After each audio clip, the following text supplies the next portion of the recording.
This is BBC One. And now, from Westminster, David Dimbleby introduces live coverage of the result of the Conservative Party's leadership election.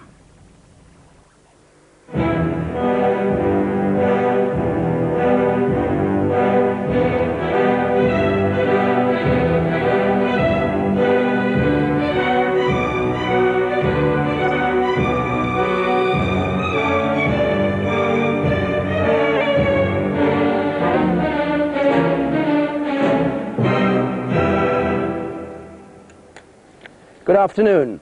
In a few minutes' time, we'll have the result of the ballot for the Tory party leadership. The party's reply to the vote of confidence the Prime Minister called for in the garden of Downing Street 12 days ago.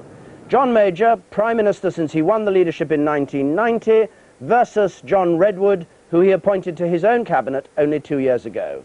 The voting's been taking place all day in Committee Room 12 in the House of Commons. All Conservative MPs, all 329 of them, are entitled to vote.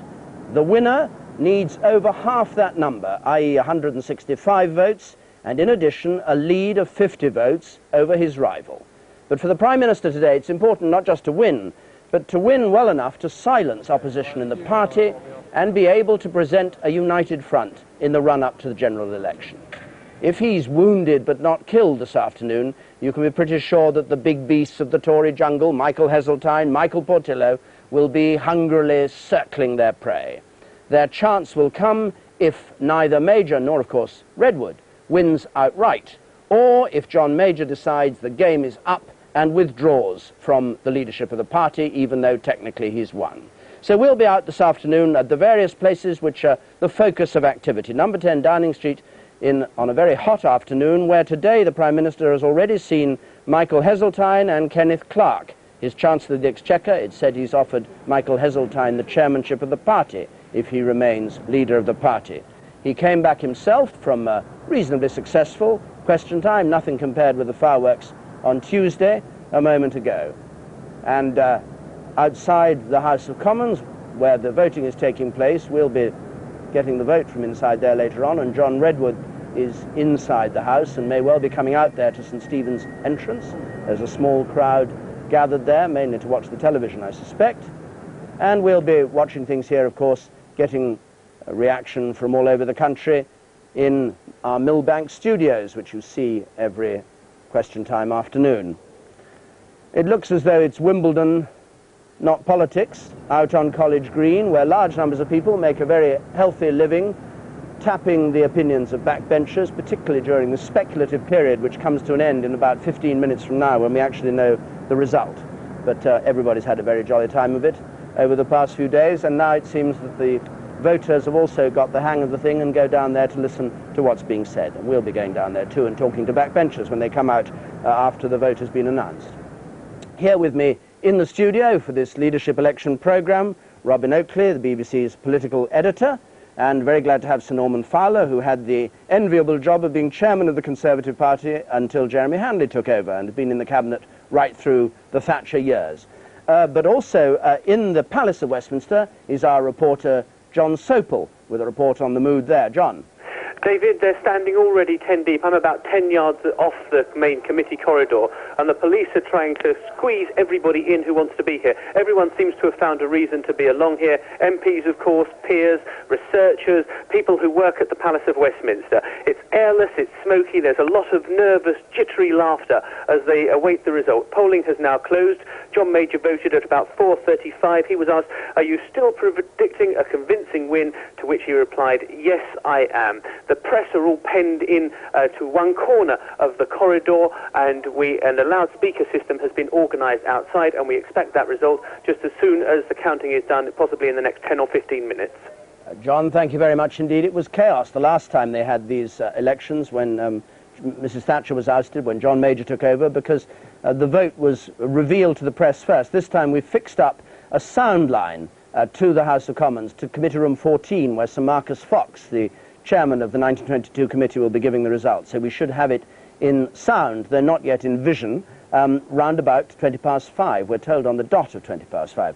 Now, Robin, you've all been enjoying this. All the political correspondents have been enjoying it. Do you think the Conservative Party has enjoyed this election which John Major suddenly sprang on them, saying, can I have a vote of confidence, please, or I'm not carrying on? I think in a way they have come to enjoy it, yes. They're always twitting us in the media and saying, oh, you chaps will never talk about policy, all you're interested in is personality. But there's nothing they love more themselves than talking about personality. They love the excitement of who's up, who's down, who's knifing whom, who's swinging to whom, and so on. They've enjoyed this as much as we have, really. And of course, there's nothing that makes a backbencher feel more important than have the high-ups in the party coming along, seeking his opinion, cosseting him, anxiously trying to sweep him into one camp or another. It makes them feel important. Is there any resentment against John Major for having caused the turmoil by having this election now, instead of waiting to see if there was a challenge coming along in June? I think there's a widespread feeling that it was an act of some political courage, and that it was a bringing forward of the inevitable, and that he's actually spared his party some period of angst by doing it now,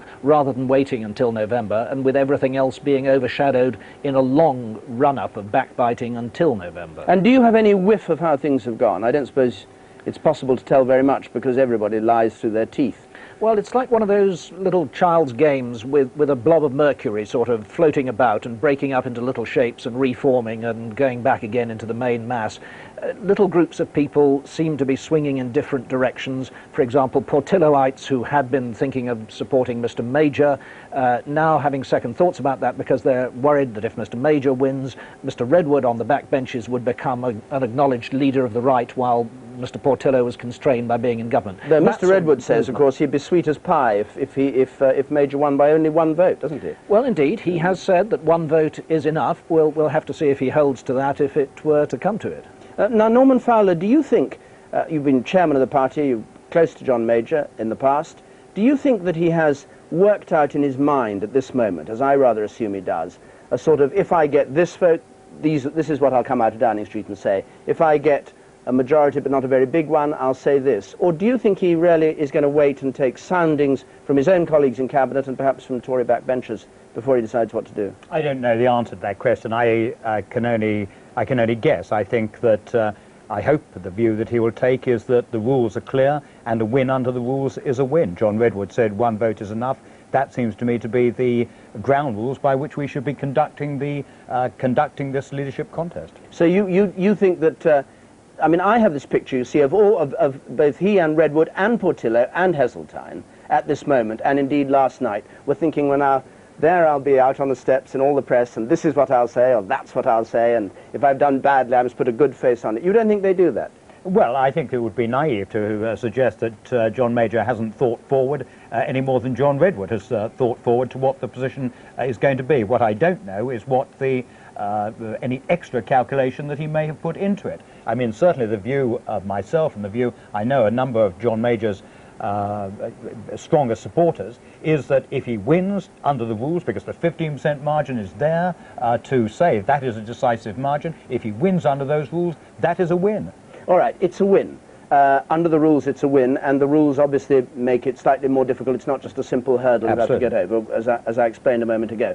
But what about a win for the party in terms of re-establishing unity or clearing the air, as the Prime Minister said? I mean, this was meant to be the whole point of the thing, and yet you've had 12 days of really increasingly vituperative debate, culminating in Panorama last night, which you took part in, when you saw the Tory party sitting in a studio on serried ranks either side, tearing into each other in a way that hasn't been seen in public since the Labour Party did that kind of thing when they were in opposition and had lost power and were wrangling over why they'd lost power. It's almost as if the Tory party senses it's going to lose power and is fighting for the future, not the present. I mean, again, it would be naive to say there haven't been fierce debates. Of course there have been fierce debates. But what is also the case is both with Panorama and Newsnight the previous Friday, the audiences were slightly chosen on the basis that they represented at times some of the extremes there. I think if you in fact had a debate amongst the constituencies more generally than that, you would find a rather, how can I put it, better-tempered debate than that. But your general point, your central point, is right.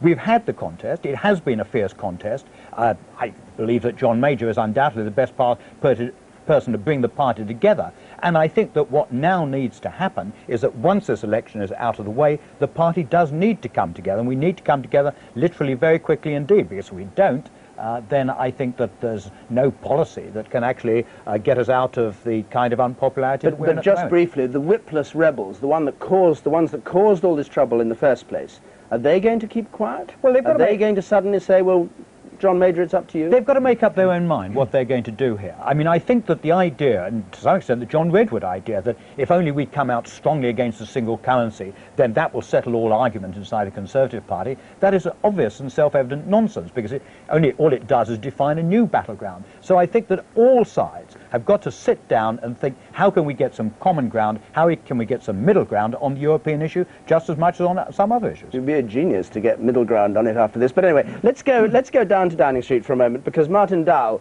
our correspondent, is down there, revealed outside number 10. Now, Martin, I mentioned this reshuffle that Heseltine and Clark have both been there this afternoon. How much do you know of what's actually been going on, or decided indeed?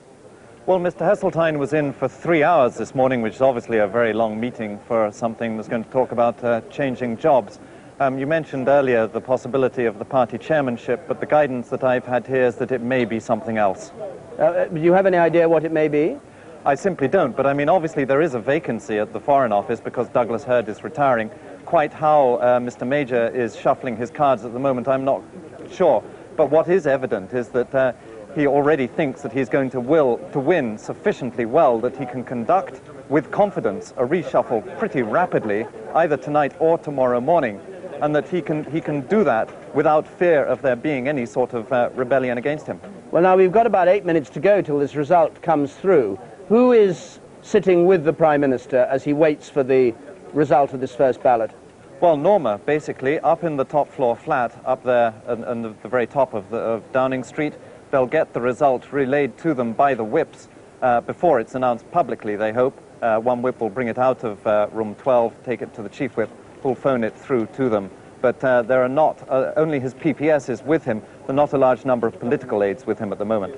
And do you have any idea what they'll do when the result comes in? I mean, will he get his own team together, or will he get the sort of senior figures like Hurd, or helpers like Ian Lang and Brian Mulwiney together? No, I think actually he'll come out fairly quickly, particularly if it's a good result for him, which I rather think now they're expecting. After all, if you looked at it this way, as the day has gone on, if you were a group of MPs who thought he was going to win, why not vote for him to win well? I mean, the last thing you want is a damaged Prime Minister. So if he does, he will be out here pretty rapidly to scotch any sort of talk of him going or anything like that, and to stamp his authority very rapidly on the political scene. Martin Dow, thank you very much. And down on College Green, among the Wimbledon crowd, Geoffrey Archer, Lord Archer, who's been ringmaster for the Prime Minister. I mean, I don't know whether ringmaster's quite the right word, but anyway, he's been a strong supporter of John Major, let's say that. Now listen, the voting is now over, so you can really speak your mind. Are you confident that the thing has gone as well right the way through as you'd hoped, or have you had bad moments in this? Are you still bullish about his chances? Fun enough, I think the Prime Minister is at his best when he's in a campaigning mood and when he's actually campaigning. And we saw him come back from Cannes on Wednesday, and he was brilliant in the House of Commons, giving the European report. And then the next day, on the Thursday, we had Prime Minister's questions, when he literally wiped the floor. And he's had a great week because he loves campaigning. The one thing the party will have seen before they voted will be reminded why we won the last election. It's because our leader is such a brilliant campaigner.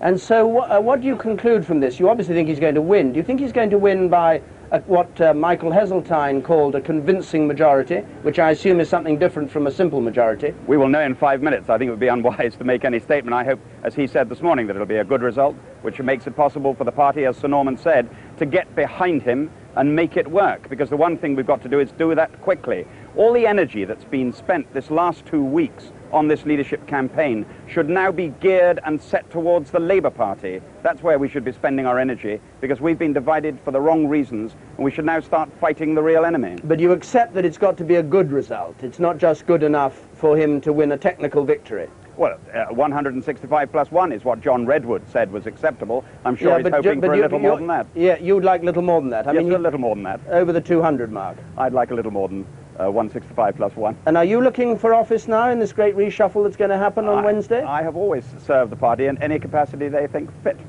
I see. So are you hoping for a higher capacity than that which you now hold? I'm very happy on the backbenches in the Lords, David.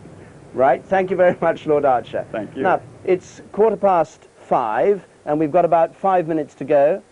This campaign is being watched, incidentally. Here we are in Huntingdon with John Major's supporters in what looks like a Spanish restaurant, but I suppose it's the headquarters of... It does look like a Spanish restaurant, you're right. It's the headquarters of the Huntingdon Conservative Association, and they're waiting to see. I don't know whether we're able to talk to anybody there, are we? No, we can't. Well, we should be able to see if they cheer or if they look gloomy when the result has come through. Maybe just, if you could, can you hear us in Huntingdon? Yes. Yeah, good, I can hear you. Do you think the Prime Minister did the right thing by having this election, or do you think he caused trouble for himself? Yes. Which? Put your hands up if you think he was right. Good. And I assume you all think he's going to win? Yes. Right, well, we'll be back with you later on. Thank you very much indeed. And I think we're also going to be down at Wokingham, John Redwood's constituency. There is rather fewer people at the Wokingham constituency. Are you able to hear us in Wokingham? Are you proud of the Redwood challenge? Give me a thumbs up if you are, if you can hear us. Oh, well, I think you're nodding in agreement. Good. Okay, well, anyway, we'll hear what you have to say afterwards. Right, we've got 4 minutes now to go until I think we're going to have the results. So, Norman Fowler, let's just go back to what the route ahead is for the Prime Minister. Geoffrey Archer obviously thinks that he's got to have a fairly substantial majority for him to feel safe. If we're in this grey area, what do you think he'll actually do if we're in the grey area of a technical win, but not the kind of win that means the party's sort of strongly behind him? I mean, I object to this term technical win, which is now being used. I mean, we have devised rules. We have set those rules very clearly. We've added the 15% to the margin. That seems to me the rules that govern this leadership election. John Redwood agrees that they're the rules that govern the leadership election, and as far as I'm concerned, provided that he's got that, then that is that. But a Prime Minister who's been in office for 4.5 years and can't command 49% of his party, I mean, pull the other one. He's not going to be able to let's survive. see what... I mean, you know, we've only got a few minutes to wait until the results... But we can speculate on something as simple as 49%. Until the results come. But certainly my position is, and I think quite a lot of colleagues' position is, that these are the rules, we've set them down, and that's where he's got to win. And do you think it's slightly lunatic to have these rules at all, that the Prime Minister is under constant challenge? Yes, absolutely. What would you like to see instead? Well, I think a number of things. I think we've got to go back to these rules again. I think the idea that a Prime Minister in office can be challenged every year, I think that is absurd. I also think, and it's quite interesting, not all my colleagues will remotely agree with what I'm going to say, but I think one of the significant things that has come out of this election is that the constituencies have been very heavily in favour of John Major. But of course the constituencies don't have any say, don't have any vote. And I think there'll be, certainly as far as I'm concerned, a move by some of us to try to get the constituencies into the Electoral College. Oh, really? So you'll get something closer to what the Labour Party would have? Well, yes. One person, one vote? Well, an Electoral College, I mean, I think that one leaves open how that is done, but I think that it is faintly absurd to have the position where the constituencies all say one thing and actually their voice is not heard in the way that it should be. I think also that is going to provide more stability than we've got under the present position. All right, Robin Oakley. Well, I was going to try and push Norman Fowler into that very opinion, curiously, but I wonder if he thinks also that they should end the secret ballot for MPs. In the Labour Party, it's a recorded vote for their MPs. We all know who they voted for as leadership candidate. Would Norman like to see that introduced as well? I don't feel strongly on that. I think that I think a secret ballot is perfectly sensible, but I think that a secret ballot, I mean, if you then have the constituencies as well with a vote themselves, then it doesn't seem to me that it matters quite so much whether the ballot is secret or not. Now, a lot of people have suggested to me today that one reason why the newspaper battery against John Major is of such importance is that a lot of MPs who are a little nervous of voting against John Major when their constituencies wanted them to vote for John Major will be able to say, but we discussed it at the weekend before, this battery of bad newspaper opinions, and I looked at that and I felt I had to change my mind simply for the sake of you activists, because you'd be fighting against something far too strong if all of Fleet Street is against him as leader. Who are the best judges of the character of the Prime Minister and his likely success with the electorate? The party workers, the stamp lickers, the coffee drinkers, or the elected MP? Well, I think the answer is that both are. I mean, I'm not quite sure that I totally share your description of the party workers. But the party workers have worked with him, have worked consistently with the Prime Minister, with the party over a number of years. Their judgment is good. They're the people whom we rely on. And I think that the fact that they are there would actually give the whole position a bit more stability than it has, frankly, at the moment. I also think it's simply a question of justice in allowing them to do it. There are huge crowds now outside the Palace of Westminster. The whole of College Green completely covered with people. But Big Ben, as you can see, showing 20 past 5, which was the time that this result of this ballot for the leadership of the Conservative Party was due to come through, and we're not yet even hearing from inside the Palace of Westminster. Remember that if the Prime Minister loses this leadership battle, he'll have to resign as Prime Minister, because one assumes he'd no longer be able to command a majority in the House of Commons and would be on his way to hand in his resignation and the seals of office to the Queen, who happens to be in Scotland today having a garden party at Holyrood House. But that seems to be the least likely of all the possible scenarios.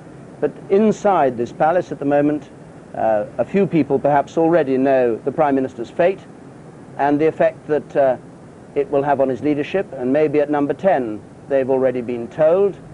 We know that the two contenders, John Redwood and John Major, will both be hearing the result before it's announced, and they have their own tellers, just as in a proper parliamentary election, checking that the election is fairly carried out. There was some little bit of fuss and bother this morning about whether you could put your cross secretly on the ballot paper. But I'm told, well, Robin, you were telling me that some MPs give promises both ways and vote both ways, and then they do not tell a lie when they say, yes, I voted for you. Indeed, that happened last time round. Some of the spoiled ballots last time round were people voting for two people so that they could go back to their constituencies and whoever they were accosted by say they'd voted for the candidate they'd wanted them to vote for. That is a small number, it does have to be said. I mean, one can't characterise the whole of the Tory party on these stories. I'm not denying that there may be one or two like that, although I must say I find it fairly extraordinary. But I do think that the overwhelming majority of Tory MPs actually do what they say they're going to do. If they appear on television and say they're voting for John Major or voting for John Redwood, that's exactly what they do. But do you have any idea how they make up their minds what to do? Because what we hear endlessly is that they look at the choice and then they work out 5 different things. You know, is X the right person? If I don't want X but want Y, do I vote for Z? I mean, all that must I think that, well. I mean, there obviously are those. I mean, if someone happens to be a kind of passionate advocate of someone who isn't in the ballot, they may go in for that. I think probably the most influential group is not actually Robin's press, who he was describing. I think there's quite a lot of resentment, frankly, against some of particularly the Murdoch press and the way that they have come out against John Major. Well, the Murdoch, the Harmsworth, and the No, that's not Black. true. Hold on a second. That's I think we have the true. vote coming through.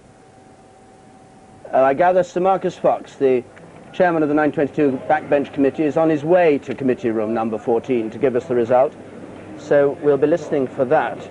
Matthew Amrola-Waller is down at John Redwood's headquarters, and we'll be hearing from him. We think John Redwood is actually in the House of Commons. Now, I have to declare here's the result.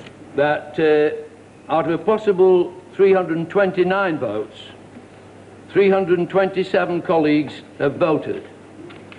For John Major, 218. For John Redwood, 89. Abstained, 8. Spoiled, 12. I declare John Major elected.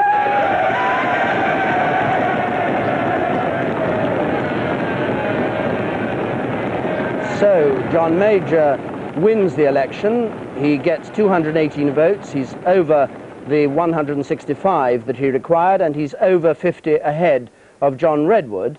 But the question is, at 66%, is he out of the grey area and into the clear blue water, Norman Fowler, that will lead him to carry on as Prime Minister? Yes, undoubtedly yes. I mean, 100 times yes. That's a clear win. That's a personal victory for John Major, a vote of confidence in him by the overwhelming bulk of the party, and I think now what the party would want to do is to unite behind his leadership and take us on and start fighting and combating the Labour Party and the Liberal Party. All right, Robin Oakley, do you agree that he's out of trouble? I agree. He's just slipped into the comfort zone, which should enable him to continue as leader. He's got a higher percentage of his MPs voting for him than Tony Blair had in his leadership election, 66 to 60. I think that was a figure that was in his own mind.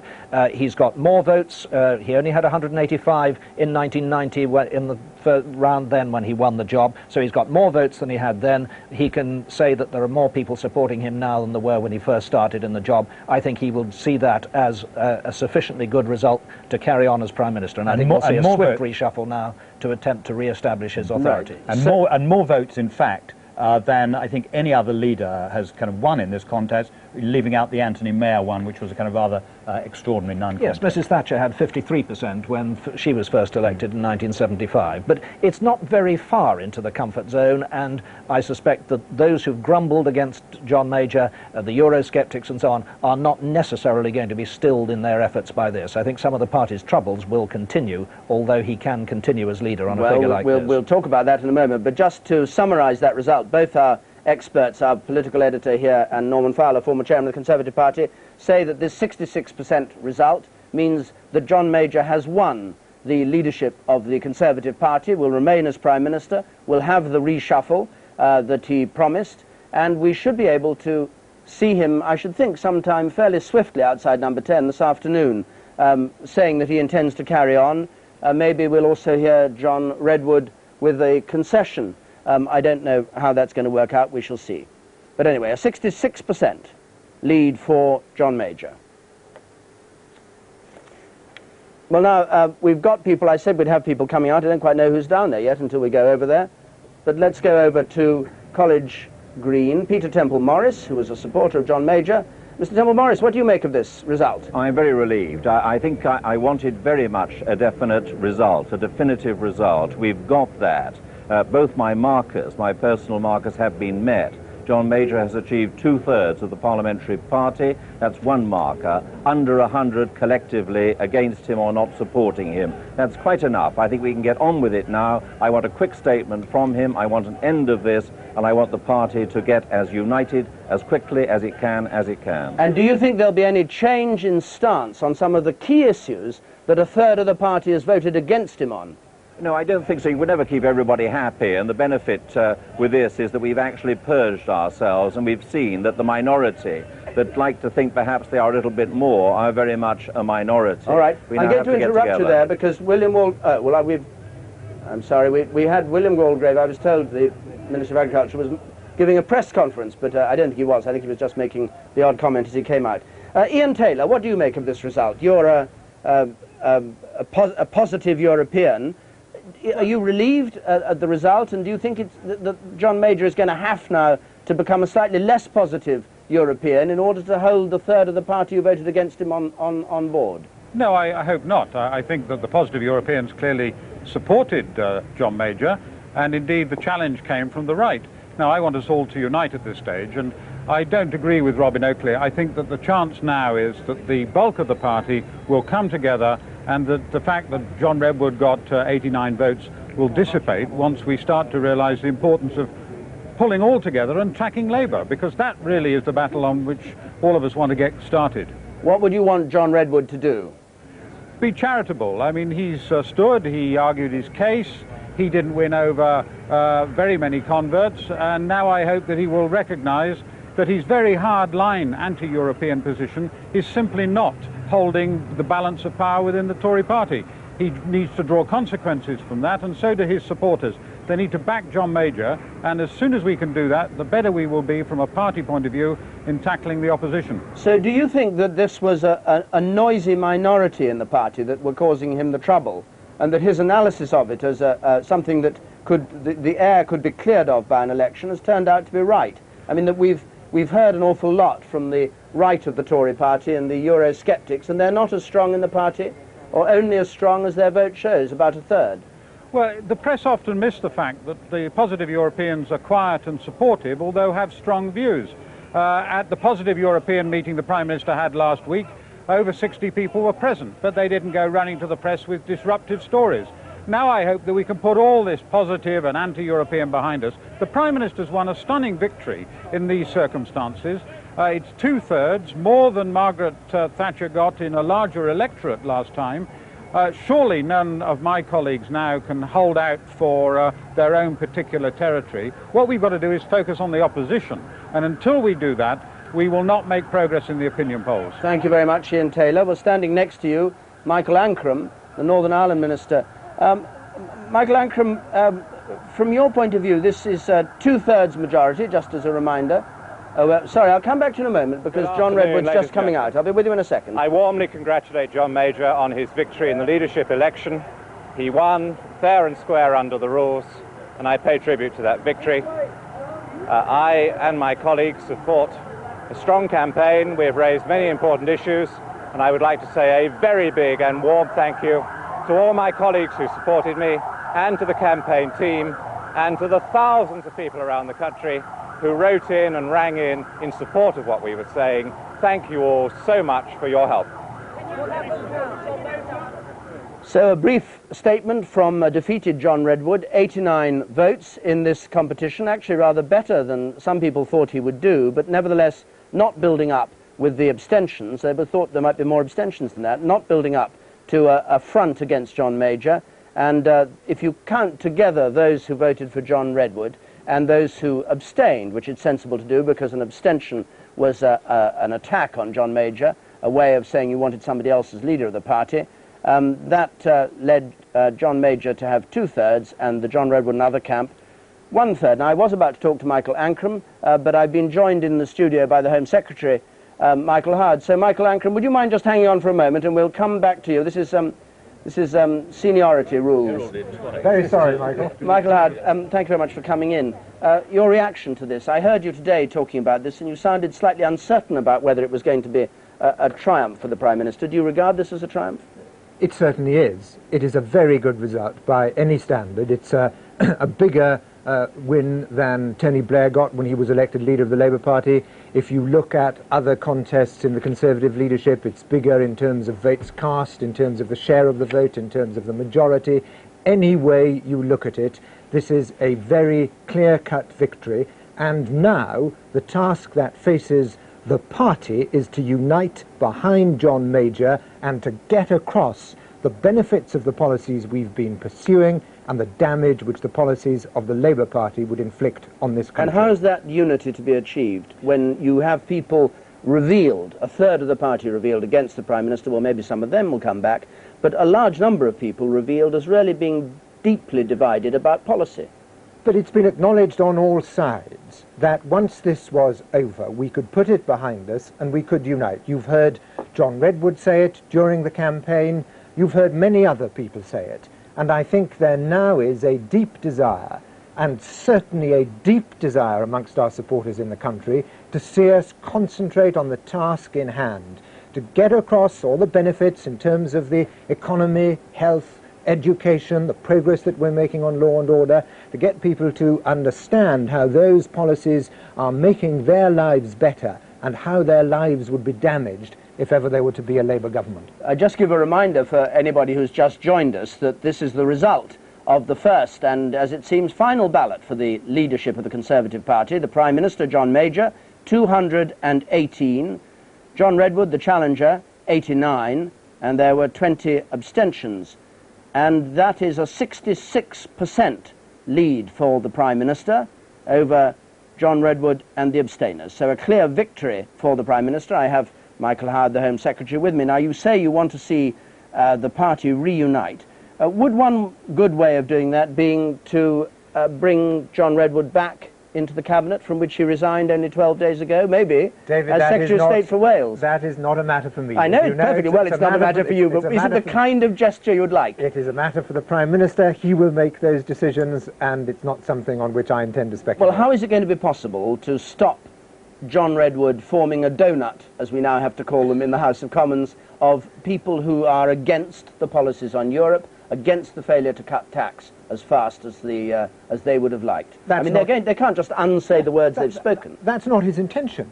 He's said that's not his intention. He has said, once this victory is over, he said, even if it were won by the narrowest of margins, which manifestly it hasn't been, then everyone should unite around the victor, whoever it might be. The victor is the Prime Minister. It's a very clear-cut and convincing win, and I'm sure that John Redwood will be good to his word, and I'm sure that he'll influence his supporters to unite behind the Prime Minister and concentrate on the task in hand. Right. Well, let me go down to College Green again for a moment, because I must come back to Michael Ancram, who's standing patiently there with other colleagues.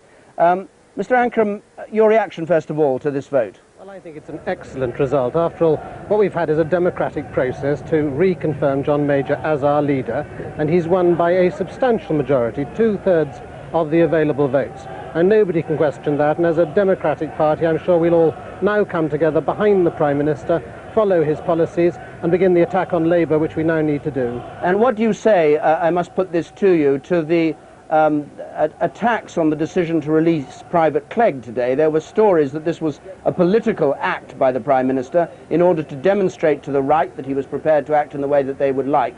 And you know the consequences that there have been in Northern Ireland. Well, I can say that's absolute rubbish. What the Secretary of State for Northern Ireland did was to fulfil his function in taking a quasi-judicial decision in relation to Private Clegg, and it would have been outrageous had Private Clegg, for instance, been held in for a day longer than necessary for political reasons. What has happened is a proper proceedings under the quasi-judicial proceedings, and I hope that people will now realise that and will come back to talk, because the only way forward in Northern Ireland is through dialogue and not through protest. Michael Ancram, thank you very much. I know standing near you is the Secretary of State for Agriculture, William Walgrave.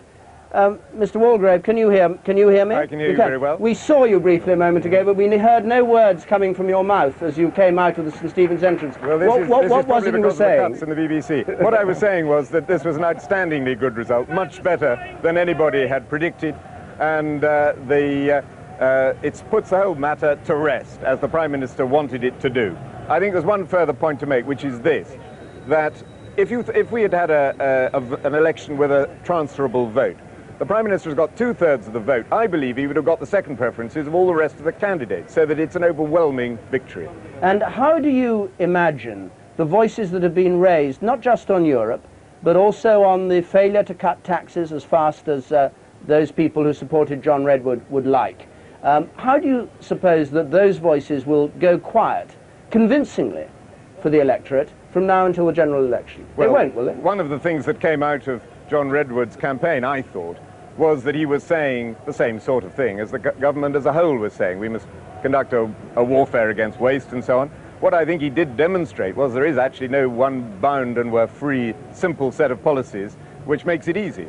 The government is determined to cut taxes when it's safe to do so, is determined to cut out waste and so on, and I hope that we will now unite round the programme at which we were elected at the last election with a record number of votes, and concentrate our fire, as is right, on our political opponents and not on each other from now on. But if you, for some reason or other, find yourself in the position where you were attacking the leader of your party in a leadership challenge or supporting someone who was attacking them, what would you do when it was over? Would you just say, oh, well, forget all that? I mean, it's not in your character, it's not in John Redwood's character. You have to. We are all Conservatives, members of the same party, elected because we have Conservative after our name on the ballot paper, not because of our names which come first.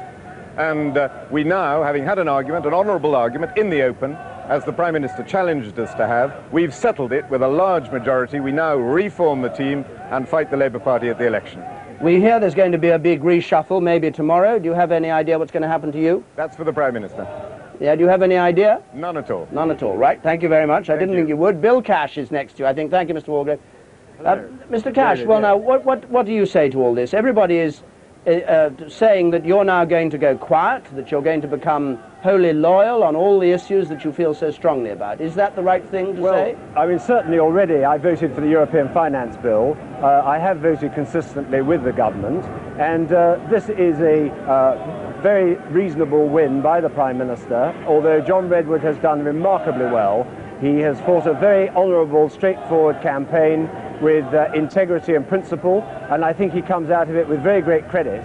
And I also believe that we have all the opportunity now to work together towards ensuring that we defeat the Labour Party and that we manage to win the next general election, which I'm quite sure we can do. But what will you yourself do? Because you have defined the differences very clearly on Europe between you and the Prime Minister. You've sided with somebody who is on record saying the Prime Minister has lost his way, that his leadership is all over the place. What will you actually do? Will you just bite your tongue?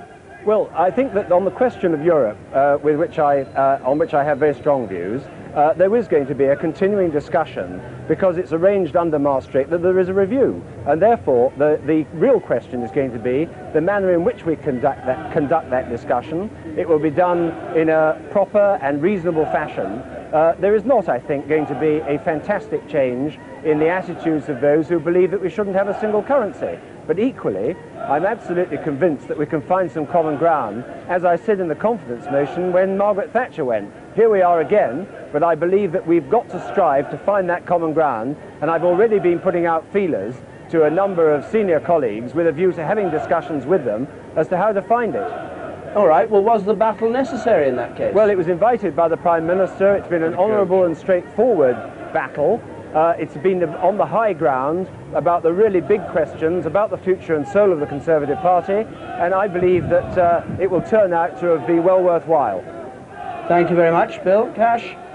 Now, let's just see, for those of you who may have missed it, what John Redwood said. When he came out a moment ago, he got 89 votes in this campaign. He came out of the House of Commons to concede that he'd been defeated and make a generous statement. Here it is. I warmly congratulate John Major on his victory in the leadership election.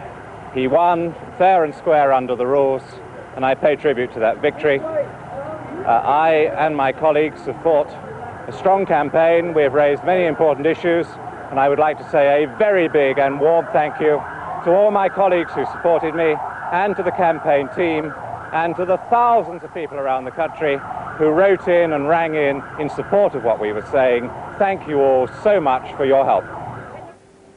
Well, now, that was John Redwood giving his concession statement.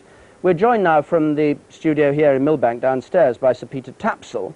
And Sir Peter Tapsell is what you might call a Eurosceptic, but one who was pro-John Major in this election. Now, how do you interpret this result in terms of the effect it's going to have on the European policy of the party? What's John Major going to do different as a result of this election campaign?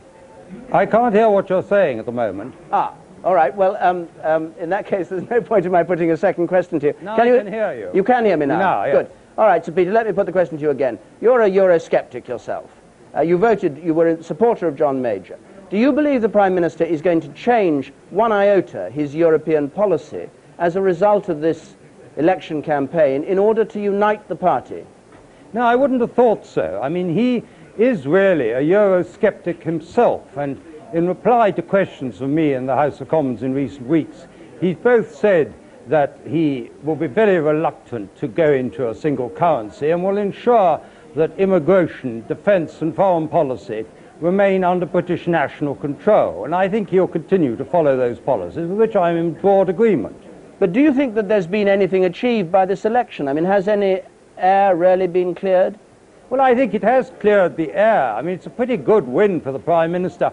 It's near the top of the scale of what anybody predicted he might get in terms of votes, and there are far fewer abstentions than people predicted. And really, it's only in banana republics and dictatorships that people get 80 or 90% of the vote. And in a democracy, I think it's a very creditable win for Mr. Major. Thank you very much indeed. Let's go back to College Green, where I see Sir Rhodes Boyson standing with other MPs there, and one or two rather waiting patiently. Archie Hamilton will be with you in a second, but I don't know how you're hearing us there, but you obviously are. Sir Rhodes Boyson, what's your reaction to this? It's a good victory for the Prime Minister, and now it's to get our act together and win the next general election, full stop. And do you think that the party is going to unite? Oh, the party wants to win the next election. Wherever one stands on Europe or anything else, we're a party that wins elections.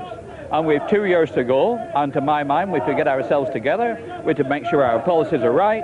The Prime Minister had a good result, and that's it. And standing near you, Sir Archie Hamilton, the tall figure on the left there of our camera, what do you make of it? I think this is a very satisfactory result, and of course what I think will now happen is you will see the party coming together in a way that's really been evidenced by so many of the interviews you've done so far, and that of course has to be coupled with the fact that it is now not possible to have another leadership election before the general election, and that I think is very, very important for party unity indeed, and we can now go forward and take on the Labour Party, which is what we should have been doing for some time already. Okay, thank you very much. And back in the Millbank building, Edward Lee, who was a staunch supporter of John Redwood's campaign. Now, Mr. Lee, what do you make of this result? Are you satisfied with the 89 you've got? Yes, I think that John Redwood fought a very good campaign. He raised some good issues. The Prime Minister has now won. We must unite behind the Prime Minister. There will be no more leadership elections till the general election. We must turn our fire on Labour.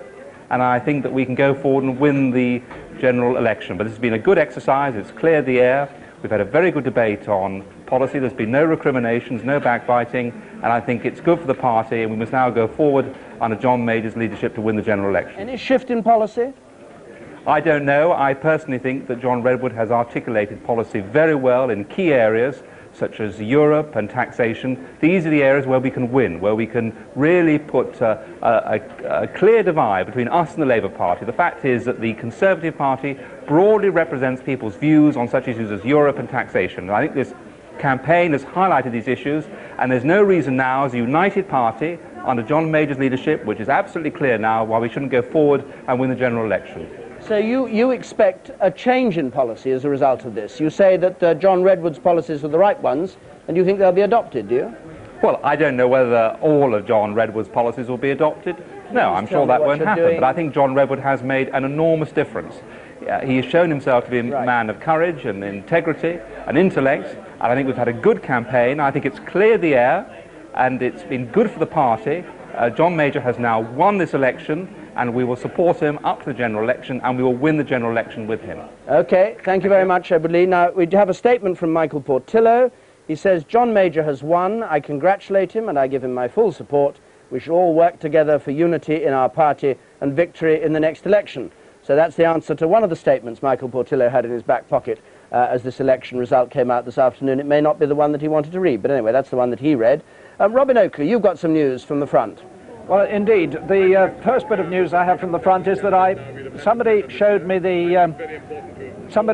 the piece of paper on which those working in the Cowley Street headquarters had made their own personal sweep for the result. And I think it's a very high recommendation for David Davis, who's being touted as the next chief whip of the party, that he was the one who chose 218 votes for John Major. So he got that absolutely right.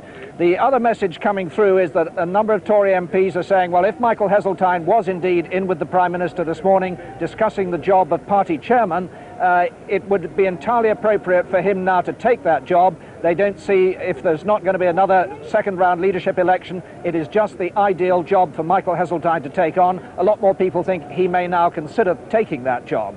There's also a feeling that John Redwood has considerably enhanced his status in the party and may well now supplant Michael Portillo as the leader of the Eurosceptic right, because he had the boldness to challenge where Michael Portillo didn't, and he could now have some freedom on the backbenches, though some are speculating that Mr. Major might, in an act of reconciliation, want to invite him back into the cabinet. What, straight back into the cabinet? Would that be in character? Hello, can you hear me? I'm sorry, I can... Robin, I know there's a bit of noise from a demonstration out there, I think. Oh, I can hear you now, Dave. Oh, good. Are you saying seriously that John Major is considering bringing John Redwood straight back into the cabinet? I don't know that he is considering it, but one former cabinet minister I've just encountered said it would be a bold move and a wise move for the Prime Minister to make. And certainly it could be in character for John Major to do that if he is really talking about reuniting the party. His message to the Tory right-wingers was one of reconciliation when he met them this week. He has attempted to signal to them in advance of this result that there would be no recriminations afterwards. Inviting Mr. Redwood back would be a sign that he really meant what he said on reconciliation. So it's perfectly possible he would do that. And Michael Heseltine, a disappointed man, presumably, because everybody assumed he would like to have had a chance to go into a second round. will be satisfied with the chairmanship instead of the presidency of the Board of Trade? Well, we don't necessarily know that he will take the chairmanship. Obviously, it was a long conversation he had with the Prime Minister this morning, about 3 hours, so it looks as though there was a bit of negotiating going on there. He signalled in advance of the reshuffle last year, Mr. Heseltine, that he didn't want the party chairmanship, that he wanted to continue as president of the Board of Trade. But friends of his have told me since then that if Mr. Major had really pushed him, he might have taken the job. Perhaps Mr. Major is pushing a lot harder this year. Possibly he's offering him other things in conjunction with the chairmanship. There's certainly some speculation about that. OK, Robin, thank you very much indeed. A reminder of this result of the ballot for the Conservative Party leadership. John Major, the Prime Minister, safely back with 66%, having asked for a vote of confidence, 218 votes out of the 329 Conservative MPs. John Redwood with 89 and 22 abstentions. That's gone up by 2 since we last had it. I think Sir Marcus Fox said 2 people didn't turn up. But the reality of these Conservative Party leadership ballots is that if you don't vote, you're counted as an abstention. You're not allowed just to not exist. You're counted one way or another, either for A or B or as an abstainer. Now, Michael Howard, I don't know how much of the conversations you were able to hear coming up from the Green. It was a bit difficult at times. Bits and pieces. All right, let me put this one to you. John Redwood comes back into the Cabinet. Would you sit happily with him this coming Thursday as Secretary of State for Wales? I've told you, David, I'm not going to speculate No, about I wasn't the asking. Cabinet. I'm saying, would you sit happily alongside him in Cabinet? I sat happily beside him in Cabinet for 2 years, but the Cabinet is a matter for the Prime Minister, and I'm not going to speculate upon any reshuffle that he might have in mind. And were you surprised at John Redwood's decision, now that it's all over, you can perhaps talk about it more freely, to challenge the Prime Minister? Yes. What surprised you about it? I wasn't expecting anyone from the Cabinet to challenge the Prime Minister, but that now is history.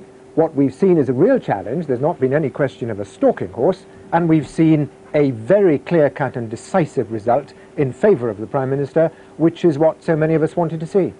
But were you aware of the tensions in Cabinet, which John Redwood so vividly described when he talked about the Cabinet as a cooperation with agreement, but once the Prime Minister said there was going to be an election, he could speak his mind? I mean, when you sit round that Cabinet table, is it, as John Redwood says, with everybody at loggerheads on some of the key issues, or was that an exaggeration? Anything of the kind. Well, he said... No, he hasn't said anything of the kind. He's never mentioned loggerheads. He's never mentioned tensions.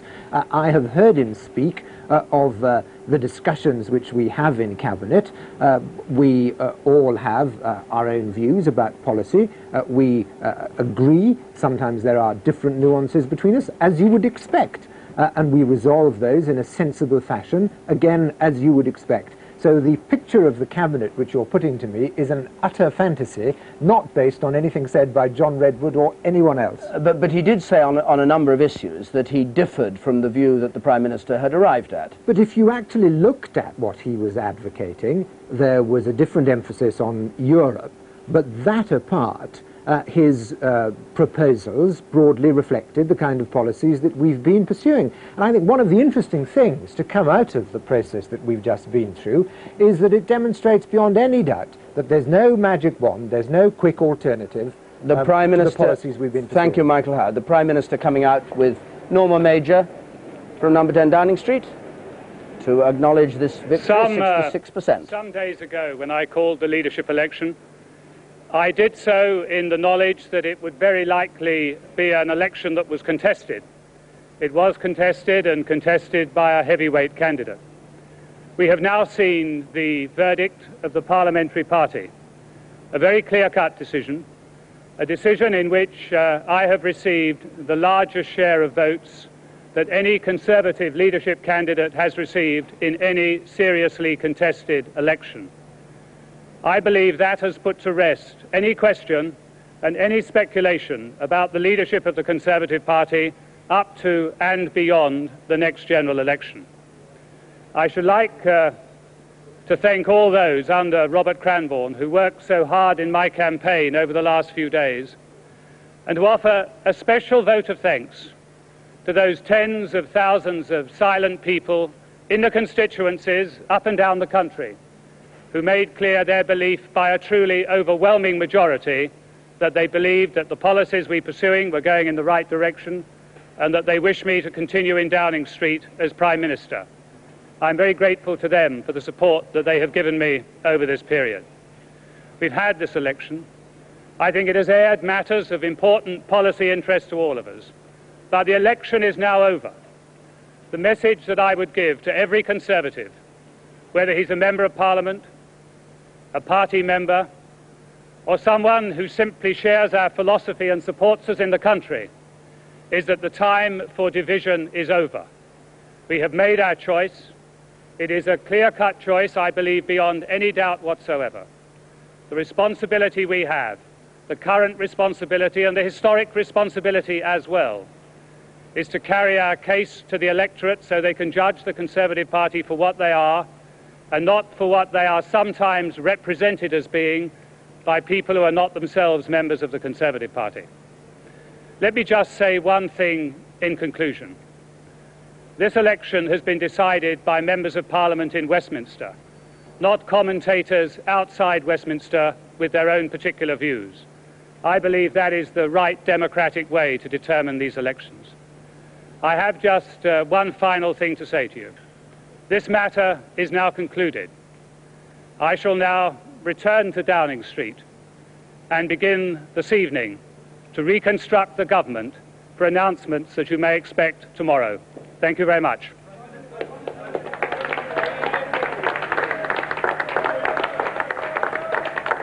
So the Prime Minister on the steps of number 10, waving with Norma Major.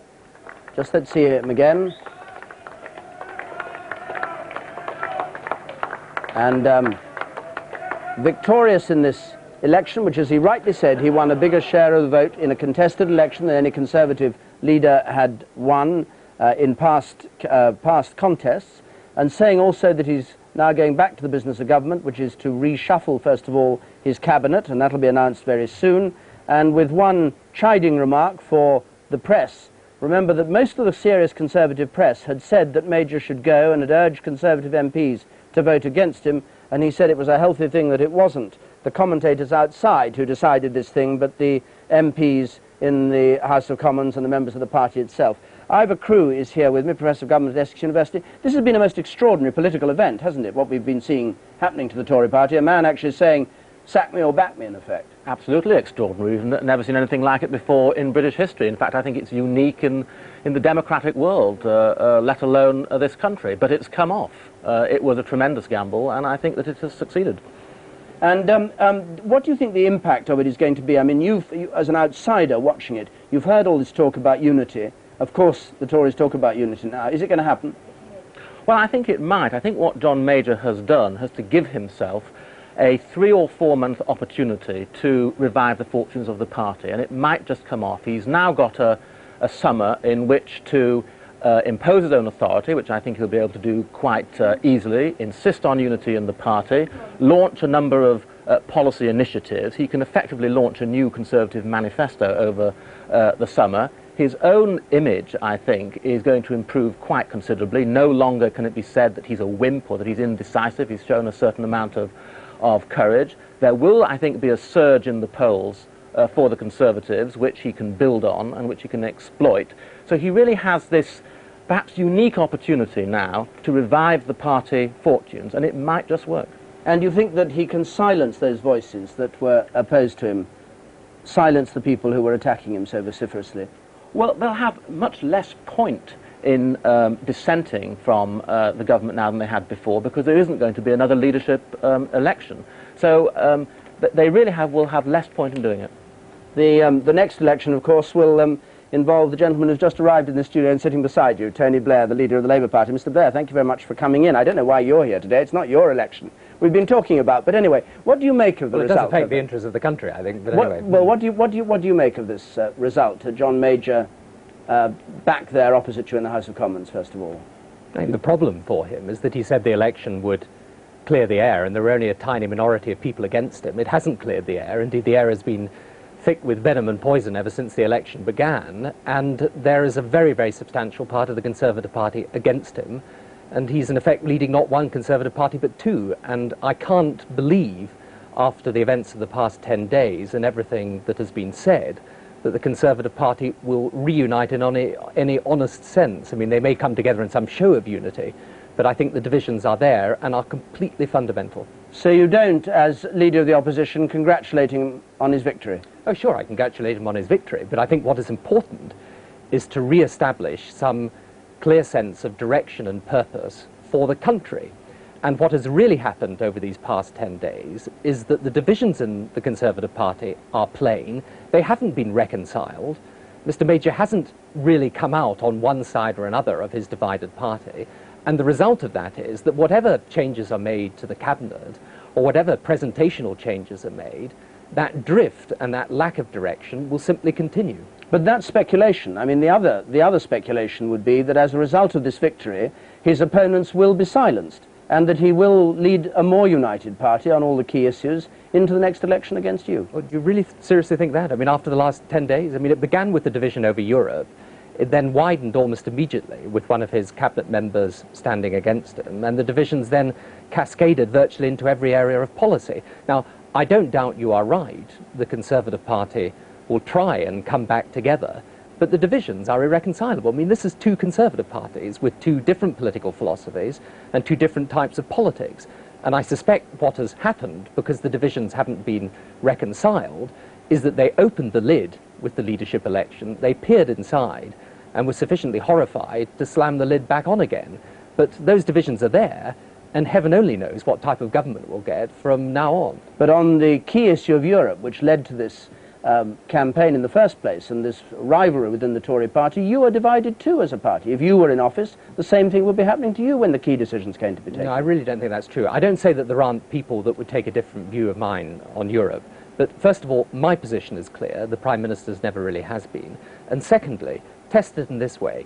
If you go to a Labour Party conference and attack Europe, people won't know what on earth you're talking about. If you go to the average activist Tory party conference nowadays and don't attack Europe, you virtually won't get a hearing. Now, the two parties are moving in quite different directions, and I think that the real choice now is between no change under the Conservatives and a new beginning with Labour. If I may just make this point, because it was made several times during your programme, the idea that you can compare my election result last year, which was an open election after the death of the leader, John Smith, with an election Mr. Major has called as the sitting Prime Minister and leader is absolutely absurd. The fact that you've got over 100 members of Parliament refusing to support him is an indication of far deeper problems that I don't think will be bridged. But you seem to oppose this election in principle, as though the Tory party had no right to challenge the leader of the party while he was Prime Minister. No, I don't say that at all, but what I do say is that it is necessary to have a leadership election in which the fundamental question for the Conservative Party, which is really, do they stick with the Thatcherite agenda and go to really a more extreme version of it, which is, if you like, the Redwood and Portillo view, or do they move beyond Thatcherism and try and adopt a new agenda altogether? Now, that is the division that Mr. Major has never really reconciled. It's the division that he's never really expressed a view about one way or another. He's tried to straddle it. And therefore, all the talk has been about how he unites his party, but there is nothing that has been done to stop the drift in the country. And the policies that have made his government unpopular over taxes and homeowners and crime and the health service and rail privatisation, these policies, with the drift that goes along with them, I fear will continue. Now, we may be proved wrong, but I think that that is the position as it stands. But nevertheless, he's got you on the back foot, because he asked for a vote of confidence from his party. He got a vote of confidence from his party. He's therefore in a stronger position than he was in before, and at least has a chance of uniting against you up until the next election. I mean, just think what the condition of the governing party would be if Major hadn't won, and if perhaps John Redwood or Michael Portillo was going to lead it in the next election. Well, that is or Michael Heseltine, everybody said you were very frightened of course. That is absolutely true, that the Conservative Party would be possibly in a worse state. But you see, that is all to look at this through the eyes of the Conservative Party. And I think what the country will think is that they've seen this show go on now for 10 or 12 days. They've seen the Conservative Party really bitterly and fundamentally divided. They've not seen the source of that division healed in any way, and now they're stuck with the same Prime Minister. Now, I could be wrong, and I may have a different view of this, but I think there will be an awful lot of people who will say, well, we want to change, we haven't got change, and the way to have change is with a Labour Party that is today's Labour Party, modernised, up to date, and capable of taking an agenda beyond the era of Mrs. Thatcher in a way that I don't believe Mr. Major really is capable of. Of course, the one thing you've been denied is a general election until 97 now, isn't it? Well, we don't know when the general election will come, but it's true. I think the Prime Minister said 97 in the House of Commons this afternoon. He did. Well, we will wait and see what happens, but the most important thing in the end is that that choice is made by the British people, and whatever the Conservatives decide, I think that they will have been pretty appalled by the spectacle they've seen, and I don't think they will be much fooled by the show of unity. Tony Blair, thank you very much. Well, on this very interesting afternoon in politics, after that 12 days of campaign, with the result that we've heard of John Major receiving a hefty majority from the Conservative Party, we do what we should have done on the dot of 6 o'clock, but Tony Blair joined us, we weren't able to, and we go back to the newsroom of the BBC and join Martin Lewis for the rest of the news. Tonight's top headline: John Major wins the battle for the leadership of the Conservative Party, but a third of his party have not voted for him. The announcement came 35 minutes ago from the chairman of the 1922 Backbench Committee. For John Major, 218. For John Redwood, 89. Abstained, 8. Spoilt, 12. I declare John Major elected. John Major said it put to rest any question about the leadership until after the next general election. The man he defeated, John Redwood, had this to say. I warmly congratulate John Major on his victory in the leadership election. He won fair and square under the rules, and I pay tribute to that victory. Two other headlines tonight. After the rioting, the leader of the Catholic Church in Northern Ireland says Lee Clegg's release was a grave blunder. And Britain's biggest building society warns that house prices will keep on falling. Good evening. The Prime Minister, John Major, has won the Conservative leadership election. The announcement came 40 minutes ago from the chairman of the 1922 Backbench Committee. He gained 218 votes. His challenger, John Redwood, had 89. There were 8 abstentions and 12 ballot papers were spoilt. 2 Conservative MPs failed to vote. A few minutes ago, Mr. Major said the result would put to rest any speculation about the party's leadership up to the next general election and beyond. The Conservative Party chairman, Jeremy Hanley, described Mr. Major's victory as a clear and decisive majority which meant the party could unite behind the Prime Minister. John Redwood immediately congratulated his opponent. He said Mr. Major had won fair and square under the rules. The Employment Secretary, Michael Portillo, said he would give John Major his full support and they would now all work together for unity in the party and victory in the next election. Mr. Major is expected to reinforce his authority with an immediate reshuffle, and cabinet ministers have been seen coming and going from Downing Street this afternoon. Our political correspondent, Hugh Edwards, reports on the ballot result. For John Major, 218. For John Redwood, 89. Abstained, 8. Spoilt, 12. I declare John Major elected. The result was a few minutes later than expected. A comfortable win, but by no means a crushing victory over John Redwood. Inside number 10, the Prime Minister was digesting the news, while his challenger, after so much optimism, wasted no time in conceding defeat. I warmly congratulate John Major on his victory in the leadership election. He won fair and square under the rules, and I pay tribute to that victory. I and my colleagues have fought a strong campaign. We have raised many important issues, and I would like to say a very big and warm thank you to all my colleagues who supported me, and to the campaign team, and to the thousands of people around the country who wrote in and rang in support of what we were saying. Thank you all so much for your help. And with that, the Prime Minister's cabinet backers moved swiftly to bolster his authority and declare an end to all the bickering. This is a very clear-cut victory, and now the task that faces the party is to unite behind John Major and to get across the benefits of the policies we've been pursuing and the damage which the policies of the Labour Party would inflict on this country. And it puts the whole matter to rest, as the Prime Minister wanted it to do. The race had got underway at the stroke of 10 this morning. The ballot box was waiting in Committee Room 12. It would remain open for 7 hours. The challenger, whose team last night was making very confident noises, appeared remarkably calm. Very promising. I'm still not making any forecasts, but the campaign headquarters are in good spirits, and so we're looking forward to the result.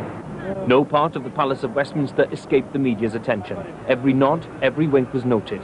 Early on, the Redwood backers were understandably reluctant to talk numbers. We'll wait and see the result. But as the day wore on, they took comfort in hints that many MPs were saying one thing and doing another. I can tell you that there are a number of people who are saying to me, look, Bill, publicly I've had to say X, Y, and Z, but actually it's all right. There were some conversions after much soul-searching. This Eurosceptic started off backing Mr. Major, but that had changed by today. Almost certain, I think, I'll vote for John Redwood. Not 100%, because the only thing that worries me still is who I'm going in with. But I think it'll almost have to be John Redwood. MPs rushed outside to report the way they'd voted, no doubt mindful of their nervous local parties and the opinions they'd expressed. Even some of the major backers said he needed more than just a win by the rules. I think what we want today is a decisive victory. We don't want a second round. I think this can be settled on the first round, a decisive victory for John Major. I voted for John Major because I think he's by far the least worst option available to us. I think he's got to win well, though. I think he's got to get comfortably near 230 in order to be safe, and under 200 I think would be very dangerous indeed. Among the visitors to Downing Street during the day was Michael Heseltine, amid rumours that Mr. Major had already started to reshuffle his cabinet. And the other leader in waiting, Michael Portillo, at a charity function, also stuck to his declaration of loyalty to Mr. Major. A couple of hours before the result was declared, Mr. Major went to face the Commons, no doubt hoping that every Tory cheer counted for a vote.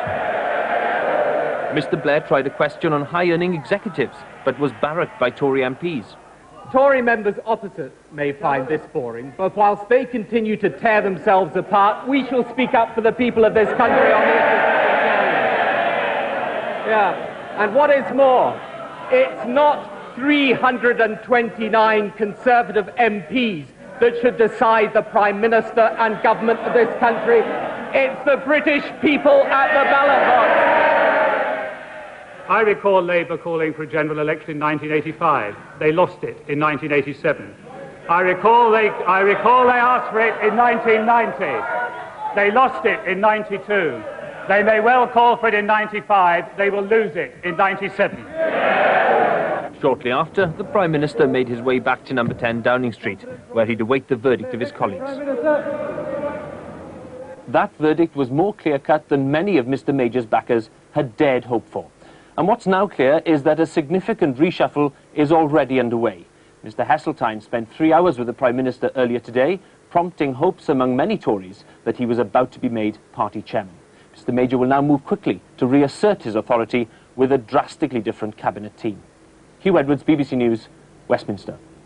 Just a few minutes ago, John Major came out into Downing Street to give his reaction to the result. Some days ago, when I called the leadership election, I did so in the knowledge that it would very likely be an election that was contested. It was contested, and contested by a heavyweight candidate.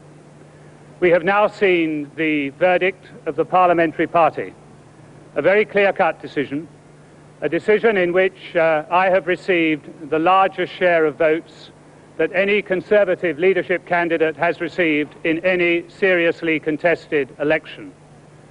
I believe that has put to rest any question and any speculation about the leadership of the Conservative Party up to and beyond the next general election. I should like to thank all those under Robert Cranborne who worked so hard in my campaign over the last few days, and to offer a special vote of thanks to those tens of thousands of silent people in the constituencies up and down the country who made clear their belief by a truly overwhelming majority that they believed that the policies we're pursuing were going in the right direction and that they wish me to continue in Downing Street as Prime Minister. I'm very grateful to them for the support that they have given me over this period.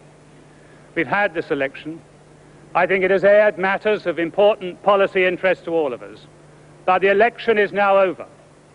The message that I would give to every Conservative, whether he's a Member of Parliament, a party member, or someone who simply shares our philosophy and supports us in the country, is that the time for division is over. We have made our choice. It is a clear-cut choice, I believe, beyond any doubt whatsoever. The responsibility we have, the current responsibility and the historic responsibility as well, is to carry our case to the electorate so they can judge the Conservative Party for what they are and not for what they are sometimes represented as being by people who are not themselves members of the Conservative Party. Let me just say one thing in conclusion. This election has been decided by members of Parliament in Westminster, not commentators outside Westminster with their own particular views. I believe that is the right democratic way to determine these elections. I have just one final thing to say to you. This matter is now concluded. I shall now return to Downing Street and begin this evening to reconstruct the government for announcements that you may expect tomorrow.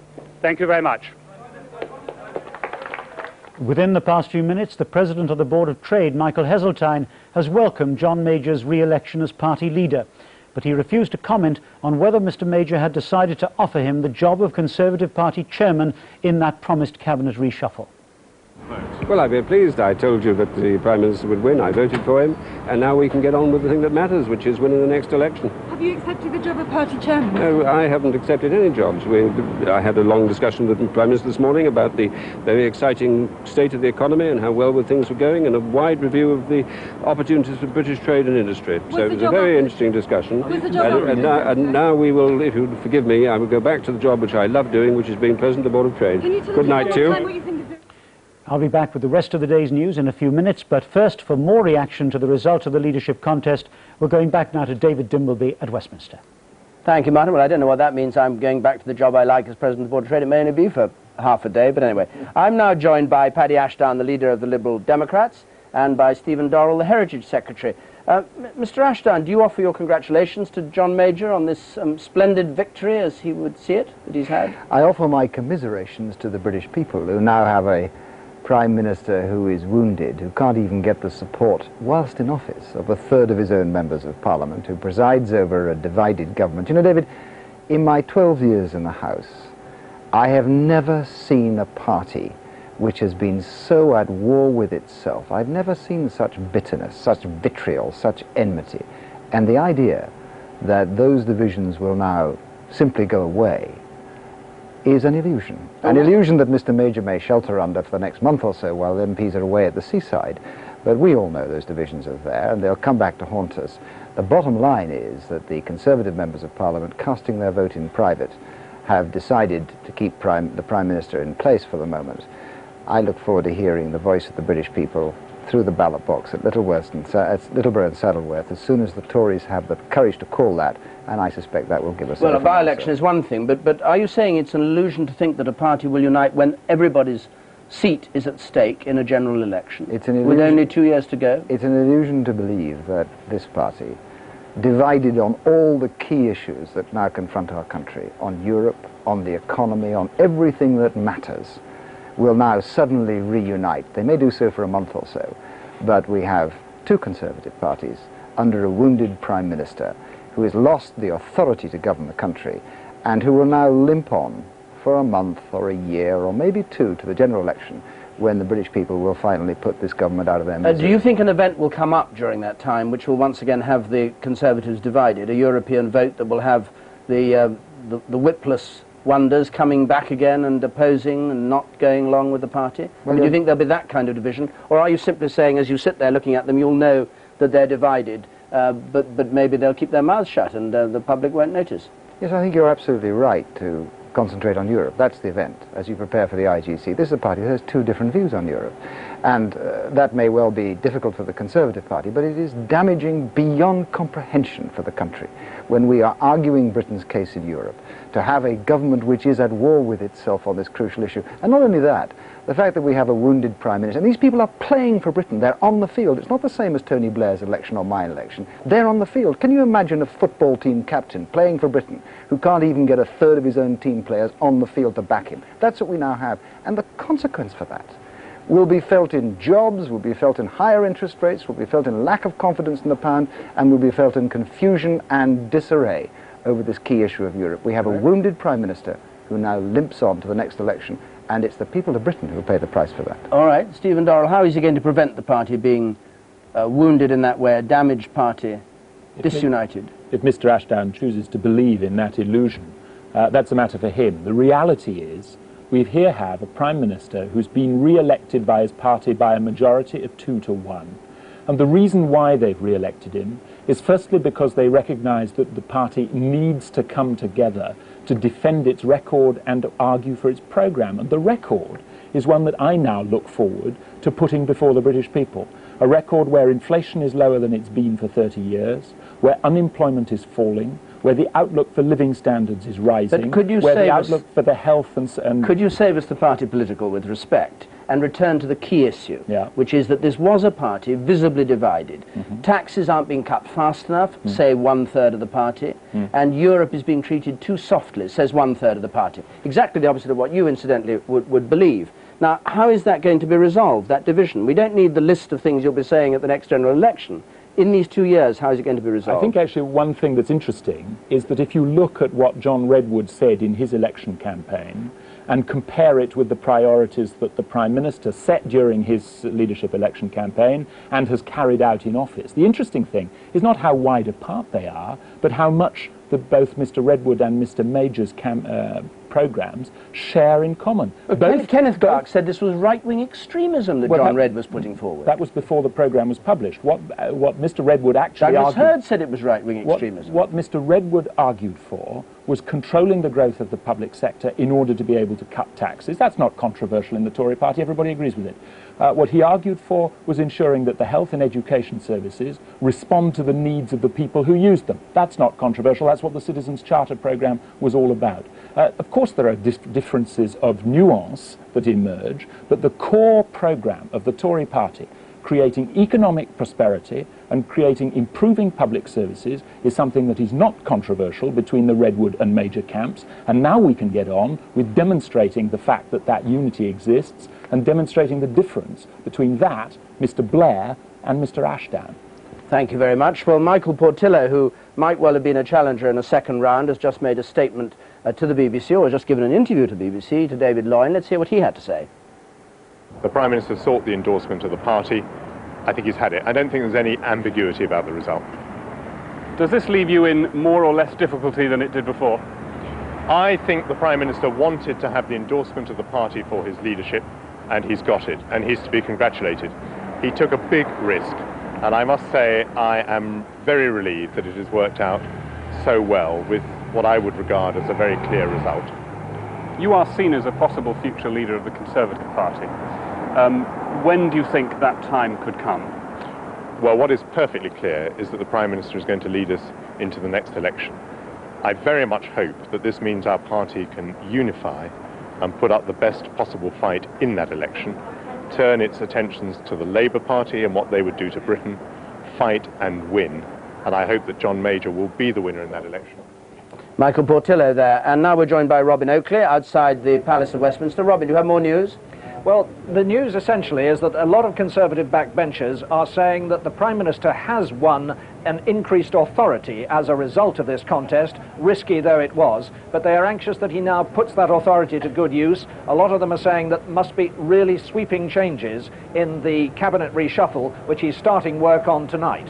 What sort of changes are they looking for?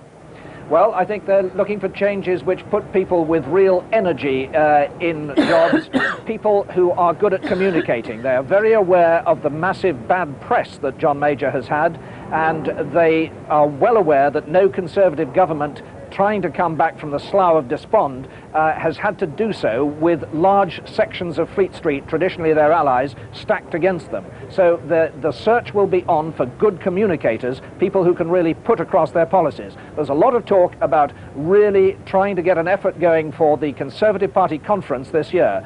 The key election victory in 1987 was largely won by a party conference that was very well contrived and put together in 1986.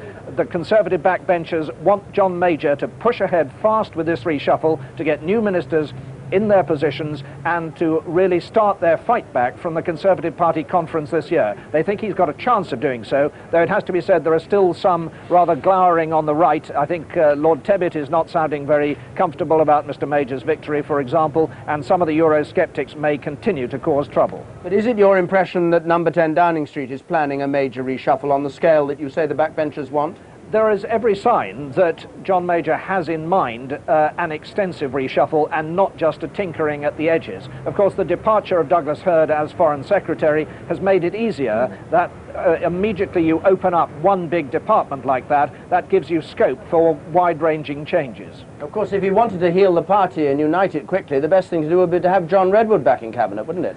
Well, that's an interesting question that a number of ministers are in some doubt about whether the Prime Minister would actually go that far in living up to his message of reconciliation. I think he'll have to consult some of his colleagues before he makes that move. But there is no doubt that a lot of Conservative backbenchers, even those who don't share his views one iota, think that John Redwood has enhanced his status in the party, that he's shown courage, political courage in what he did. They feel that he has now got a very serious chance of emerging as the champion of the Eurosceptic right and to some extent pushing Michael Portillo slightly to one side. It will be interesting how he chooses to fight back, because he was very much the darling of the Eurosceptic right at last year's Conservative Party conference. Robin Oakley, thank you very much indeed. Well, as these results were coming through, of course, the Conservative backbenchers were pouring out of the House of Commons to give their views, just as they have been over the past few days, on what this result, as it finally came in, meant for John Major's future as Prime Minister. Now the BBC's reporter, Margaret Gilmore, was monitoring their reactions. Within minutes of the announcement, MPs emerged to relay the news to the media and through them to their constituents. For John Major's supporters, this, though not overwhelming, was enough to end speculation on the Prime Minister's future. I'm very relieved. I think I wanted very much a definite result, a definitive result. We've got that. Both my markers, my personal markers, have been met. John Major has achieved 2/3 of the parliamentary party. That's one marker. Under 100 collectively against him or not supporting him. That's quite enough. It's a fantastic result. I think it's a personal victory for John Major. I think that it reasserts his authority, and it allows the party now to go forward to the next general election. If relief is the reality, the reaction was euphoric in John Major's Huntingdon constituency. At Westminster, the efforts of long-standing supporters who lobbied hard all day on the Prime Minister's behalf paid off. John Redwood's camp reacted initially with good grace. This is a very reasonable win by the Prime Minister. Although John Redwood has done remarkably well, he has fought a very honourable, straightforward campaign with integrity and principle, and I think he comes out of it with very great credit. This has been a good exercise. It's cleared the air. We've had a very good debate on policy. There's been no recriminations, no backbiting, and I think it's good for the party, and we must now go forward under John Major's leadership to win the general election. But many hard words have been written and said in this campaign, not least today. The overriding question now is whether this win, which produced surprisingly few abstentions, will unite the party, persuading the Eurosceptics to put aside their differences and allow the Conservative Party to unite. I hope and pray that it can, but the honest and candid answer has to be, time will tell. It's up to us now. It's up to us to make the effort. But let's not rule out the fact that it still can come unstitched. There have been divisions within the party, but I believe now that we will buckle down together and set about the task of leading the country in a united way and winning the next election. But this evening is John Major's. There's unlikely to be another leadership contest this year. Margaret Gilmore, BBC News, Westminster. And now we're joined by Jillian Shephard, the Secretary of State for Education, who's out on College Green. Mrs. Shephard, good afternoon. Well, now, it looks as though the Tory party doesn't agree with the Daily Mail or the Times or the Daily Telegraph about who should be leading the party. Well, not for the first time. The pundits and commentators have been absolutely routed. This is an excellent result for the Prime Minister. As you will already have reported, he got the largest number of votes that any leader of the Conservative Party has ever had, and he also got a higher percentage of the vote than Tony Blair had when he was elected leader. As I speak, We are apparently in the middle of a very large garden party here on College Green, and I'm being joined all the time by people who voted for John Redwood, but who are anxious now, in front of the cameras and microphones, to pledge their loyalty and support for the Prime Minister, given that the air has now been cleared. This wasn't, of course, an election just about personality. Indeed, if it had been an election about personality, it might have been a rather duller thing. It was an election about content and policy, where there were clear divisions. Would you expect now the 2/3 who won to do something to accommodate the 1/3 who lost? Look, the Prime Minister set out his position very clearly. That position has equally clearly been endorsed by the result of this election. I would, however, say that I think the parliamentary party has been invigorated and enlivened by the debate. The standing of the government has incidentally gone up in the opinion polls, although I wouldn't recommend this as a way of achieving that. The best way now of moving forward is as a united party, turning our fire on the opposition, and, of course, getting on with the job. Mrs. Shephard, thank you very much indeed for joining us. Thank you. Now, Professor Crewe, you're an expert in government. You watch the way these parties work. What do you think, where does this leave the Conservative Party? Does it leave it in a position to forge ahead now, united behind a Prime Minister who's won 2/3, or does it leave it, as Tony Blair was saying earlier, deeply divided and now obviously divided, visibly divided? Something in between, I think. It does create an opportunity, which won't last for very long, to stage a revival, and that opportunity would not have come about had John Major not resigned as leader and put himself up for re-election. I think they've got the summer to pull themselves together. They can initiate new policies. I'm sure John Major will do that. He can impose his authority. He's got the October conference to work towards. I think he has a real opportunity to stage a revival, and he will be helped by the opinion polls, which have already shown that the Conservatives are indeed going up in the polls for the first time in about 2 years.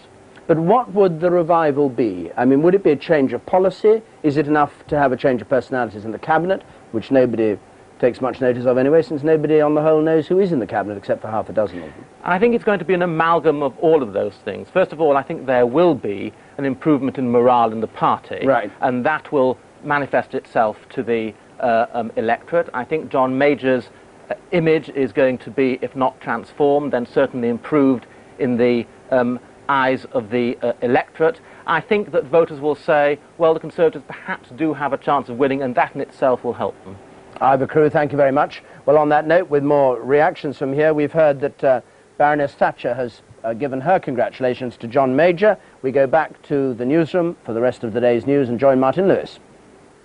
The leader of the Catholic Church in Ireland, Cardinal Cathal Daly, has condemned yesterday's release of the paratrooper Private Lee Clegg as a grave blunder. Cardinal Daly said the government should now take urgent action over other cases of prisoners caught up in the Troubles. But in the Commons this afternoon, John Major defended Private Clegg's release. The Prime Minister said it was absurd to equate the Clegg case with that of paramilitaries who deliberately went out to commit murder. The release of Lee Clegg has prompted the worst disturbances seen in Northern Ireland since the paramilitary ceasefires last year. The debris of a night's violence, the scenes in West Belfast this morning after the worst street disturbances in many years. There were 150 hijackings or attempted hijackings in the city alone, and the trouble was repeated in several nationalist areas across Northern Ireland. Petrol bombs were thrown at police, plastic bullets were fired at rioters, and in one incident near Newry in County Down, a gun was recovered and 3 people arrested. The release of Lee Clegg ignited the trouble, a decision which enraged a community. Its spiritual leader said the decision had been a grave blunder. At the same time, there must be urgent action taken by governments, and particularly, I should say, by the British government once the present difficulties in Westminster are resolved, to give high priority to the peace process again and ensure that the present stagnation does not continue. Sinn Féin occupied the offices of the British Tourist Authority in Dublin today. The party says it wants all-round talks now. We think this is the most serious and critical stage for the peace process since the IRA called their cessation last August. The British government's approach is both reckless and short-sighted, and it's putting the whole peace process in jeopardy. People are beginning to now ask, is this peace process going anywhere? Are the British serious at all about peace? The party denies it organised last night's violence, but the gap with the British government is as big as ever. Obviously, any troubles of that sort are a matter of concern and certainly are to be condemned. It's not the right way of making a political point, and as far as we understand it, many of these demonstrations were in fact organised. I hope that we can return to dialogue, because dialogue is the right way forward if we're going to take the peace process forward. I certainly, as you know, stand ready to resume dialogue whenever Sinn Féin is ready to do so. Lee Clegg's family held a news conference, delighted at his release, saddened by the violence. It was upsetting, actually, and the fact that it was Lee Clegg out, you know, the rest out. It also upset, you know, the fact that they had to include Lee in the rioting that they chose to do. In Northern Ireland, though, the clamour from both Republicans and Loyalists for their prisoners to be freed will grow as a direct result of the case of Lee Clegg. Dennis Murray, BBC News, Belfast. British Rail made a profit last year of £362 million, despite the damaging strike by signal workers. But the new BR chairman, John Wellesby, has said an extra £1 billion a year investment is needed simply to maintain standards. The announcement comes a week before the first of a series of 24-hour strikes by train drivers. Britain's biggest building society, the Halifax, says house prices in the United Kingdom are continuing to fall. It believes the property market is so weak it may not even be able to recover next year. The Halifax is calling on the government to come up with specific measures to stimulate demand. In this new period of decline, the further from London you go, the worse house prices are doing. Prices in the south, which have fallen the furthest, may now be steadying. In the north of England and Wales, they're falling still. In cities like Leeds, it's a buyer's market. You always feel you'll always get a better bargain now than you would have done probably 3-4 years ago. So it makes me feel a lot better actually going in looking for a house, and I always think I'll get a deal of a lifetime. Although houses are more affordable now than they've been for 25 years, the number of people moving has fallen by a tenth since last year. It seems that in the past that the recessions have only lasted for a short period of time, say two and a bit years. This one seems to be going on and on. This has been going for about 3 or 4 years now, the fall in prices. There is a solution and it can be got rid of, but we do need some help from the government. In January, the Halifax thought prices might rise by up to 5% this year. As prices fell, there were hopes of a recovery. But after 4 months of decline, the underlying trend is definitely heading down. Mortgage lenders agree the government should help. We do need to see some reaffirmation of the government's commitment to the owner-occupier in more than words. It needs to put some actions in place to show that it is still committed to owner-occupation and to reverse some of the reductions in subsidy we've seen over the past few years. There's certainly no shortage of ideas on how to do that. The stamp duty paid when houses are sold could be abolished, or there could be targeted measures to help people whose homes are worth less than their mortgages. The Chancellor has promised not to cut mortgage tax relief any further, but he's highly sceptical about the need for any special help, saying that economic recovery and eventually tax cuts will cause the market to revive in time. That won't come soon enough to satisfy his critics. Ed Crooks, BBC News. The Palestinian leader Yasser Arafat and the Israeli Foreign Minister Shimon Peres have finally come to a broad agreement on extending Palestinian self-rule in the West Bank. The two men released a joint statement after meeting in Gaza today. There will now be several more days of negotiations, but the PLO chairman and the Israeli Foreign Minister will sign an accord at the end of the month. 24 hours after he disappeared before a mixed doubles match at Wimbledon, the American tennis player Murphy Jensen has told his family that he's safe and well. Jensen, though, still hasn't been seen, and he's yet to explain his absence.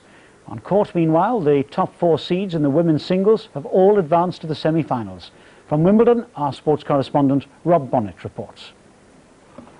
According to his mother, Murphy Jensen is alive, well and somewhere in England, though since her phone is constantly engaged, she hasn't heard from him direct, simply talked to her daughter in Atlanta, who has. We know from the United States that he's called and he's trying to contact us. Murphy, on the right, has a reputation for life in the fast lane. A skydiver and a rock and roll, as well as tennis partner with brother Luke. Their form together here hardly matched their French Open victory of 1993, going out in the first round. The mixed doubles therefore represented his last chance of success at Wimbledon 1995. All the more astonishing then, his failure to show with partner Brenda Schultz-McCarthy for their match Ladies yesterday. and gentlemen, Mrs. Schultz-McCarthy and Mr. Murphy-Jensen have been defaulted for no show. And the reason, the banality of a traffic jam. This morning he was there, he forgot something, he came back here and had a problem with traffic getting back. So when he heard on the radio that he had been defaulted, he didn't stop at Wimbledon. Mrs. Schultz-McCarthy did get a game today, but it was a straight sets defeat against an inform Arantxa Sanchez Vicario, who finally reached the semi-finals after 9 years of trying. This, she said afterwards, was one of the happiest days of her life, and she'll now meet fellow Spaniard and defending champion Conchita Martinez, who was severely tested by Argentina's Gabriela Sabatini. This also was a two-setter, but only won in a tiebreak after Sabatini had fought back from 5-1 down. Less strenuous was Steffi Graf's victory over Mary Jo Fernandez, who held the German to 3-all in the first set before losing the next 9 games to Graf's powerful hitting. No sign of the number 1 seed's back injury. The cry at the end was one of delight, not pain. She meets Jana Novotná on Thursday. But there was a sadness today, the death in America of Pancho Gonzalez, best remembered for his part in Wimbledon's longest ever match in 1969, a 5.5-hour win over Charlie Passerelle. 41 at the time, he died today, aged 67, after a long fight against stomach cancer. Rob Bonnet, BBC News at Wimbledon. And finally, we return to today's top story, the result of the Conservative leadership contest. David Dimbleby is at Westminster. And the result, of course, was a victory for John Major, with 66% of the Conservative MPs voting for him. There have been various events going on down here, people moving around. John Redwood, a moment ago, left his headquarters. John Redwood, who gave up his seat in the cabinet as Welsh Secretary to take on the challenge against John Major, saying if he wanted a challenge, he'd have a fight with him on policy, and people say he has acquitted himself well. He got 27% of the vote. And the Prime Minister, John Major, also had campaign headquarters. They didn't make the mistake that it was said Mrs. Thatcher made when she tried for re-election within the party. He had the professionals hard at work from the very beginning, and he went back to thank them for their work. And they're applauding him. And John Major looking very pleased. Norma Thatcher there on the right. And Margaret Thatcher, too, speaking about this. John Redwood's very respectable vote was just a decision. Now we can concentrate on the real thing. Well, I don't know whether you could just catch that, but anyway, saying that John Redwood, I think, had won a considerable victory. We missed what she said about John Major. Or maybe she was saying John Major won a very considerable victory. But anyway, John Redwood did well. Well, now, just a final reminder of the result. John Major, 218. That was 66%. And John Redwood, 89, and other abstentions, making about a third of the party. So John Major is there and promises a big reshuffle of his government very soon. And on that note, we go back to the BBC newsroom. We'll be back at 7:20 with an update of various reactions, if there have been any in the meantime. Good afternoon.